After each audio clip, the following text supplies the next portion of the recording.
But yeah, I want to talk about your workflow in the sense of like, what's a typical day for Daisy?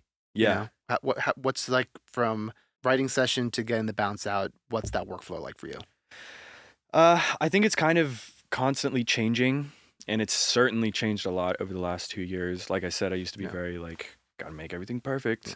But now it's sort of like, I think I want to make it as good as I can without making people like really wait forever, Right. And like, I'm perfectly okay with, having a bounce take a little longer to make it like as good as it can be. And I try to get most bounces to a point where it's like, oh, like this is great. Like this is awesome.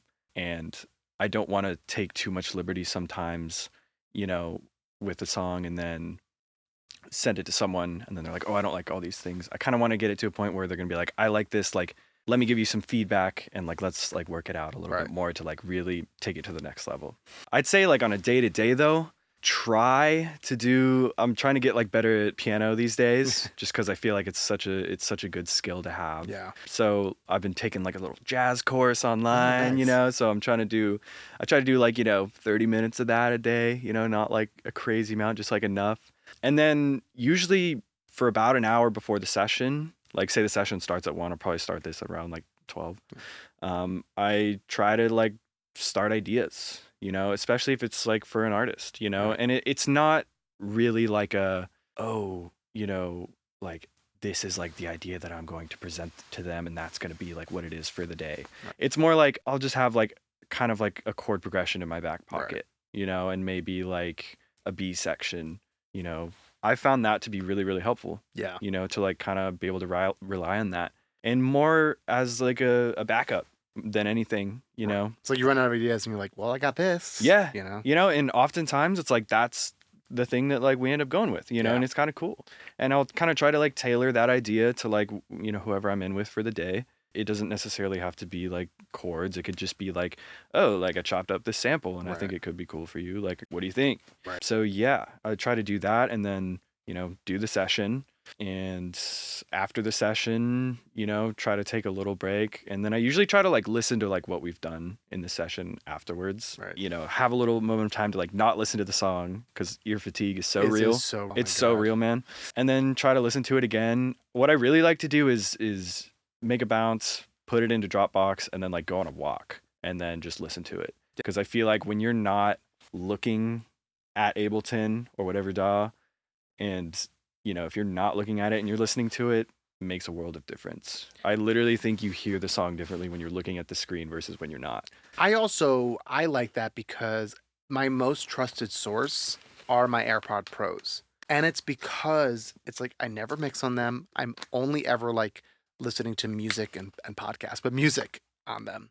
So because it's like I'm only listening to music, I have it. It's such a strong reference point for me where it's like I know how a bass should feel, I know how a kick should feel, I know how a snare should feel. Yeah. And when I bounce a song out and then I go, inside my house and listen to it on AirPods, immediately I'm like, I know all my problem areas. Yeah. Whereas opposed in here, it's just like I'm in here, ear fatigue is such a real thing. Yeah. I actually, which is annoying, it's like I actually don't listen to too much music in this room, which is a bad habit.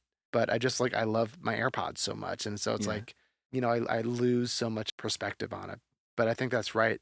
Speaking of, trying to get things to go more quickly, do you have a pretty decent like template in Ableton to like help you get there faster? No. Oh, so you got nothing. It's pretty blank. Crazy. I have some, things in a template that I like in my like, start fresh Able template, but for the most part it's one audio track and one MIDI track. And then I have a bunch of like utilities on the master that are like, the things like coloring the tracks the right way, or like, you press this hotkey and it gets you, a certain plugin or whatever. Right. I have a lot of those. Other than that, it's kind of just fresh. And I kind of like it that way. Yeah. I try not to, use the same stuff too much. I find that I'm very easily like predisposed to using the same tools over and over again because like I know they sound good, and I definitely try to make an effort to like really break out and try new stuff. And I'm always asking other people like, yeah, What you got? Yeah, like what are you using? Because Yeah. like I've been using the same piano sound for Yeah. like a couple months now. Like what You know what's funny though about even piano sound? I've been using Keyscape for like almost 8 years, and I Uh-huh. never want to get off it. Right. Yeah. Yeah, this is just what I like, and Yeah. it always sounds good. Even within a template, it's funny because like I work like that as well. Because I say this on every single podcast, but at least like I started in Ableton, and I finished in Pro Tools. My Mm. Ableton template is like pretty empty. Mm. I just have like the only things I have ready for there is like a drum rack, so I can like quickly put samples in it because I Yeah. like to play in drums, and like I just have like Omnisphere and a couple other like things just like there, Yeah. so I can just like get it faster. But then my Pro Tools template is like stacked, Yeah. where it's like cool. I can just plug things in here, do a couple things, and like get that day. I really hate day out bounces. I almost never do them, Mhm. but at least like say like day 2 bounces. But speaking of